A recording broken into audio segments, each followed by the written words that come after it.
Right, game two, Scallywag versus MangoHawk, and in the first game, of course, Scallywag with the invisible men got in, made short work of MangoHawk's base.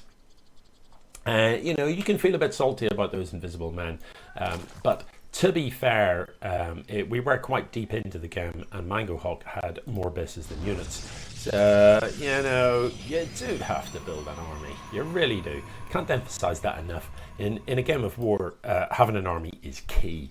So, MangoHawk sending this overlord across the map to have a look at what's up, and that is absolutely how we roll. Scallywag's opener looking absolutely vanilla, very, very standard. Notice the positioning of the pylon and the gateway. That is how you do it. You know, just with this one hex gap, you can put the gateway and the pylon together and leave the gap here. It doesn't matter. The key thing is that the size of the gap is 1 unit wide, so that you can park, for example, a zealot or whatever in there. So typically, the worker that's across the map has a poke in, has a look around, sees the hatchery build in, and breathes a sigh of relief. If the worker comes in at this stage and the pull's already finished, you know the lings are coming, and you hit the chrono button on the zealot and you get it parked in that gap, and you're reasonably safe. The overlord's going to come in and is going to get reasonable depth here and sees what's up. What you're looking for at this stage with your over, you know, why are you flying in this early? What is it you're looking for? Well, actually, strikes gold, sees the double gateway, and straight away that's a tell. So what you want to do with the overlord is to try and confirm, or, you know, ideally don't lose the overlord, get it out of there, maybe send a ling in, but try and confirm, is there an expand or not? Because if there isn't, 3 gateways with no expand, they're coming for you, and they're coming soon. Or they're just bad, one of those two. But anyway, that's the type of thing you're looking for. Has my opponent expanded?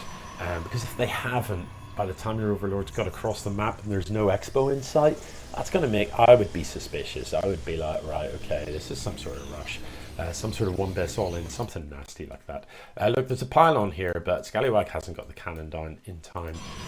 Actually, he doesn't have a forge. So maybe he plans to use this as a warp in point. Surely that's visible. MangoHawk, surely you can see the suspicious looking building in the corner of your base. Now, MangoHawk is at it again here. Here we are almost 5 minutes deep with 0 army on the map. 3 bases, brilliant. Lair tech coming up, fantastic.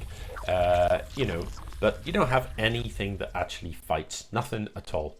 Not a single fighting unit here, not even a queen this time. So the invisible men are going to show up again, and yeah, you're going to warp in the overseer, which is perfect. That's the perfect response to Dark Templars.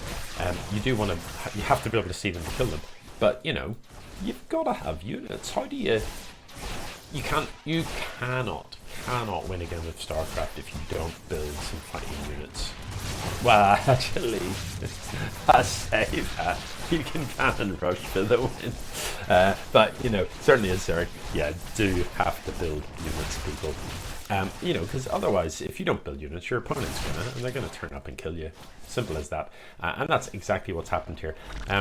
So what have we learned? We've learned building units is important, and we've also learned, you know, when you spot that your opponent has built a thing in your base, in your very own base, do kill it. You know, do kill that. What else did we learn? We also learned that if your overlord goes in and you see 3 gateways before there's an expo, they're coming at you. Get your defenses ready. Anyway, GG, and Scallywag goes through 2.